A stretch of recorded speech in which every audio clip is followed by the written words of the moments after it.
কাপল blog তৈরি করে রাতারাতি হয়ে যান ভাইরাল। আপনার ভিডিও কি ভাইরাল হচ্ছে না?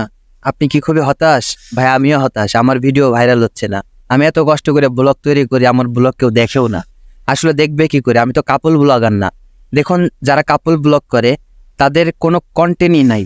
তারা আসলে জাস্ট শুধু মনে করেন যে বোর চেহারা দেখিয়ে লাখ লাখ টাকা ইনকাম করতেছে, লক্ষ লক্ষ ভিউ কামায় নিতেছে। সবকিছু ছাইরা দিয়ে একটা বিয়ে করেন, বিয়ে কইরা বোর সাথে মনে করেন যে কাপল ব্লগ তৈরি করেন, দেখবেন রাতারাতি আপনি ভাইরাল। কোনো এডিটেরই দরকার নাই, কোনো কন্টেন্টেরই দরকার নাই। বউ ভাত খাইতেছে, বউ মেকআপ করতেছে, বউ এই কইতাছে, বউ ওই করতেছে, শুধু এগুলো দেখাইবেন পাবলিক রে। পাবলিক দেখবেন সেটাই মনে করেন একদম চুইসা চুইসা খাইবো।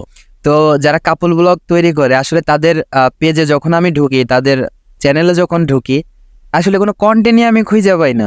তারা শুধু কি করে জানেন, এই খুঁটিনাটি যে বিষয়গুলো আছে, ঘরের সাংসারিক যে ব্যাপারগুলো আছে সেইগুলো আসলে তুইলা ধরে, সেইগুলো আসলে পাবলিককে দেখায়। আর পাবলিক কত আবাল, পাবলিক ওইগুলা দেখে দেখে মজা নেই। ঠিক আছে, তো এই কারণে বলবো হতাশা নিয়ে লাভ নেই। আপনি একটা বিয়ে করেন, বিয়ে করার পরে কাপল ব্লগ করেন, দেখবেন কোটি কোটি টাকার মালিক হয়ে যাচ্ছেন। আপনার ভিডিওতে মিলিয়ন মিলিয়ন ভিউ আসছে, চিন্তা করার কোনো কারণ নাই।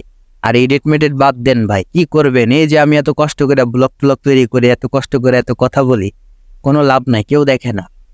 দেখে কাদের? যার ঘরে সুন্দরী বউ আছে, যে ভিডিও তৈরি করে তাকে। ঠিক আছে, তো যাই হোক, দেরি করেন না, কাপল ব্লগ তৈরি করেন, কাপল ব্লগ।